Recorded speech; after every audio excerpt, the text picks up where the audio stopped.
Good morning everyone. Welcome by my YouTube channel. Today we discuss about paramedics. Paramedics क्या होता है? Paramedics एक first team है जो रिस्पॉन्ड करती है कोई भी एक्सीडेंट होता है या कुछ भी इमरजेंसी होती है, इलनेस होता है या कोई भी इंजरी होती है, तो वहाँ सबसे पहले रिस्पॉन्ड करने वाली टीम को हम पैरामेडिक्स कहते हैं। पैरामेडिक्स ऐसा नहीं कि कोई एक बहुत वेल ट्रेंड पीपल होते हैं या बहुत ज़्यादा अच्छे हम पैरामेडिक्स उसको कहते हैं जो हमें सबसे पहले सपोर्ट करती है। अगर मान लीजिए कोई एक रोड पर एक्सीडेंट हुआ है तो वहाँ सबसे पहले हमें कौन हमें बचाने आएगा?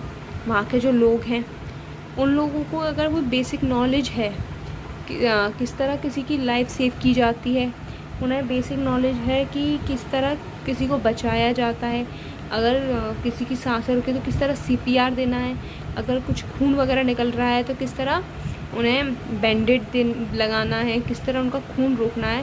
ये मेडिकल सपोर्ट है। ये first line of medical support कहा जाता है पैरामेडिक्स को। पैरामेडिक्स जैसा यहाँ पे हम देख सकते हैं, paramedics train first responder play a crucial role in fire fighting. Fire fighting के टाइम काफ़ी इंपॉर्टेंट रोल प्ले करती है पैरामेडिक्स की टीम। ये ना पैरामेडिक्स की टीम जो होती है वो मेडिकल केयर देती है fire fighting fighters and victim को। जो भी फायर या फिर कोई भी इंजरी हुई है या फिर कोई भी इमरजेंसी हुई है, वहाँ पर आपको सबसे पहला मेडिकल फैसिलिटी कौन देगा? आपको पैरामेडिक्स। पैरामेडिक्स का सबसे बड़ा काम क्या है? मेडिकल सपोर्ट देना। ये लिखा है जैसे मैंने ऑन सीन केयर। अगर कोई भी एक्सीडेंट हो जाता है तो उस सीन पर केयर दे रही है, उस सीन पर इमीडिएटली पहुंच रही है। फर्स्ट जैसे एम्बुलेंस, अगर हमें कहीं एक्सीडेंट हो जाता है तो हमें सबसे पहले हम एम्बुलेंस को याद करते हैं कि हमें एम्बुलेंस की रिक्वायरमेंट है, तो हम सबसे पहले हम एम्बुलेंस को कॉल करते हैं। उसी तरह है पैरामेडिक्स। ये हमें इंजरी प्रिवेंशंस देती है। अगर हमें कोई इंजरी हो जाती है तो हम उससे किस तरह ये प्रिवेंट करती है, मॉनिटर एंड सपोर्ट करती है, हमें निगरानी में रखता है। पैरामेडिक्स निगरानी रखती है कि साइंस क्या साइन है, सिम्टम्स हैं, या लाइफ सेविंग कैसे की जाए, सपोर्ट दे रही है, हमें मेडिकल सपोर्ट मिल रहा है। सेकंड है ये patient care for victims of fire. ये जो भी फायर से लोग हैं उन लोगों को बचाती है, उनका किस तरह के मेडिकल केयर दे रही है, ट्रॉमा दे रही है। क्योंकि जब एक फायर लगती है या कोई भी एक्सीडेंट होता है, इमरजेंसी होती है, सबसे पहले हम टेंशन, ट्रॉमा, ये बहुत बेसिक चीज़ें हैं जो हमें प्रॉब्लम देती है। तो सबसे पहले हमें ट्रॉमा से बचा रही है। Medical emergency, it has transfer facility to hospital. Transport भी करे अगर कंडीशन विक्टिम की ज़्यादा है कि वो वहाँ नहीं कंट्रोल कर पा रहे हैं तो उसे हॉस्पिटल के लिए भेजती है। इसका कोलैबोरेशन एंड कोऑर्डिनेशन हमेशा रहता है एक अच्छा पैरामेडिक्स का एक फायर फाइटर्स से, क्योंकि जो भी इमरजेंसी फायर वगैरह होती है इनमें सबसे ज़्यादा पैरामेडिक्स की ज़रूरत पड़ती है और ये सारे कोलैबोरेशन बहुत ज़रूरी है। Paramedics doctor collaborate fire fighters. अगर फायर फाइटर्स के साथ कुछ हो रहा है तो वो पहले पैरामेडिक्स को बताएंगे। तो इस चीज़ को बहुत ज़्यादा दोनों को एक दूसरे की ज़रूरत है। Fire fighter have communication and documentation paramedics. ये स्पेशलाइज ट्रेनिंग होती है इनकी कि अगर कोई बर्न आता है तो बर्न को किस तरह से केयर करना है, ट्रॉमा किस तरह करना है, और एयरवे में कैसे मैनेज करना है। जैसे ईयर भी हो जाता है, अगर किसी को सांस लेने में दिक्कत नहीं आ रही है तो उस तरह किस तरह से उस चीज़ को मैनेज करना है, ये सारी चीज़ें एक पैरामेडिक्स अच्छे से जानता है। इसकी हम एक डेफिनेशन और बोलेंगे, इसकी एक डेफिनेशन हम और बोल सकते हैं। Paramedics also known as emergency medical technics, EMT, a first responder trained to provide emergency medical care to those who are sick, injured or in distress. Okay, अब हम पढ़ेंगे इनकी ड्यूटीज़। इनकी ड्यूटीज़ क्या क्या होती हैं? इनकी ड्यूटीज़ होती हैं provide pre hospital emergency care like CPR, controlling bleeding and stabilising fractures. जो भी हमें हॉस्पिटल में पहुंचने से पहले पूरा हॉस्पिटल पहुंचने से पहले एक मरीज को, एक पेशेंट है उसे, वो हॉस्पिटल पहुंचे उससे पहले वहाँ पर सारी फैसिलिटीज़ तैयारी होनी चाहिए। CPR अगर हो सके, जैसे अगर ज़रूरत पड़े तो पैरामेडिक को जो भी पैरामेडिक देने आए हैं उसे वहाँ पर ऑन सीन आना चाहिए कि अगर CPR देना पड़े तो उसको कैसे देना है, कंट्रोल ब्लीडिंग कैसे करना है, अगर एक फ्रैक्चर हो गया है तो फ्रैक्चर को कैसे मैनेज करना है कि फ्रैक्चर और ना हो। ओके, इमरजेंसी केयर कैसे करनी है, administering medication, starting IVs and using defibrillators. ये एक मशीन होती हैं जो कि आपको सांस लेने में कह सकते हैं ऑक्सीजन सप्लाई के लिए और मेडिकेशन में यूज़ होती है। IVs एक टेक्निक है। ये सारी चीज़ें हमारे जान बचाने के लिए यूज़ होती हैं। एक पैरामेडिक को असिस्ट करना आना चाहिए कि जो भी रेस्क्यू ऑपरेशन चल रहा है उसमें कितने लोग इंजर्ड हो सकते हैं और कितने व्हीकल्स की ज़रूरत पड़ सकती है। ट्रांसपोर्ट, पेशेंट को सेफली ट्रांसपोर्ट हॉस्पिटल करना आना चाहिए। now हम पढ़ते हैं इसकी क्वालिटीज़। एक पैरामेडिक की क्वालिटी क्या क्या होती है। क्वालिटी ऑफ ड्यूटीज़ उसकी ना हम मान सकते हैं क्वालिटीज़ ऑफ ड्यूटीज़, इनकी ड्यूटी क्या क्या होती है। एक पैरामेडिक की ड्यूटी क्या क्या होती है। हमें लाइफ सेविंग, ये हमारी लाइफ को बचा रहे हैं। Okay, during often involve critical care in life threatening situation such as trauma, cardiac arrest और सर्व इंजरीज।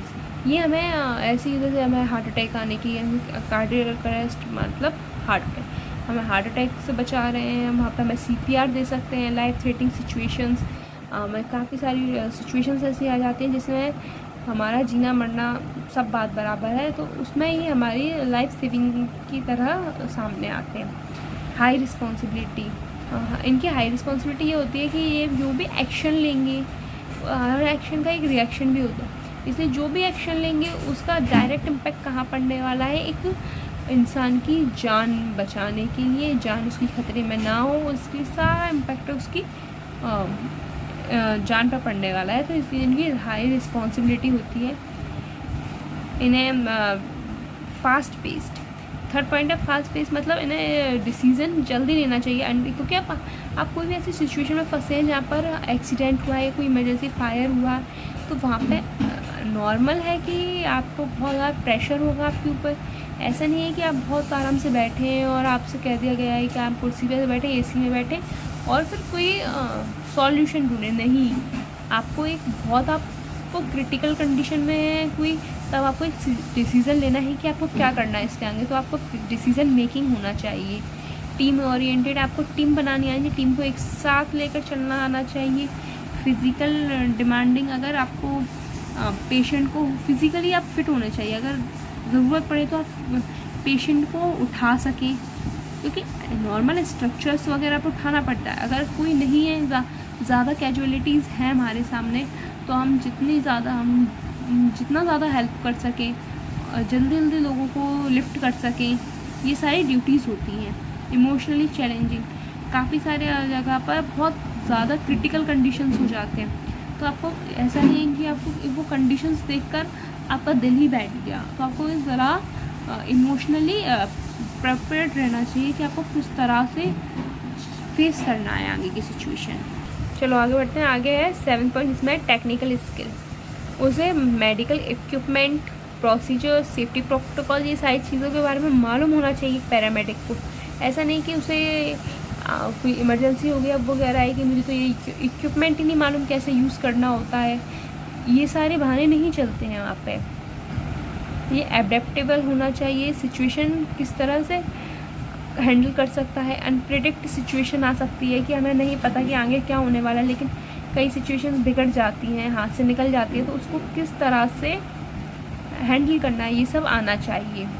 पढ़ेंगे। नेक्स्ट टॉपिक है क्वालिटी ऑफ टास्क। उनके जो टास्क हैं उसमें क्या क्या क्वालिटीज़ आती हैं।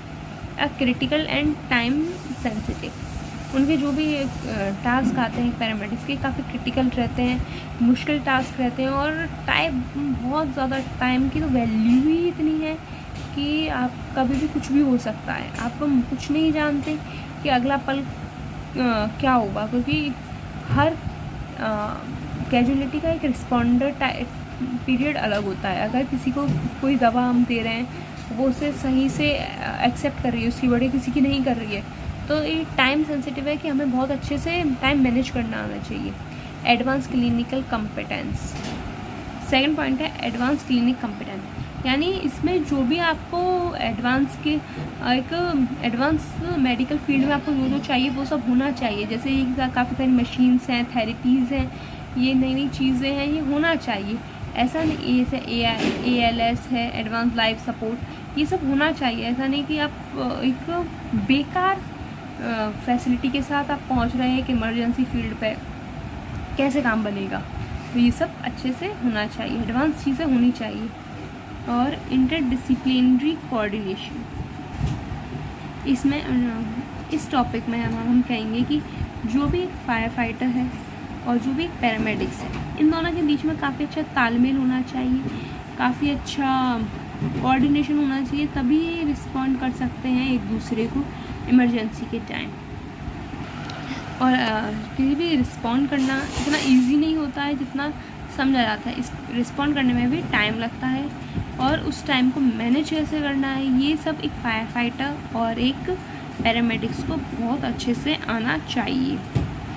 Thank you. अगर आप लोगों को वीडियो अच्छा लगा हो तो please like, share and comment please. और अगर आपको ये नोट्स चाहिए पैरामेडिक्स या fire fighting and safety engineering से रिगार्ड कोई सा भी आपको नोट्स चाहिए तो आप इस कमेंट बॉक्स में आके कमेंट कर सकते हैं। मैं उस चीज़ का आपको PDF या आप जैसे PDF के थ्रू मैं आपको अवेलेबल करा दूँगी।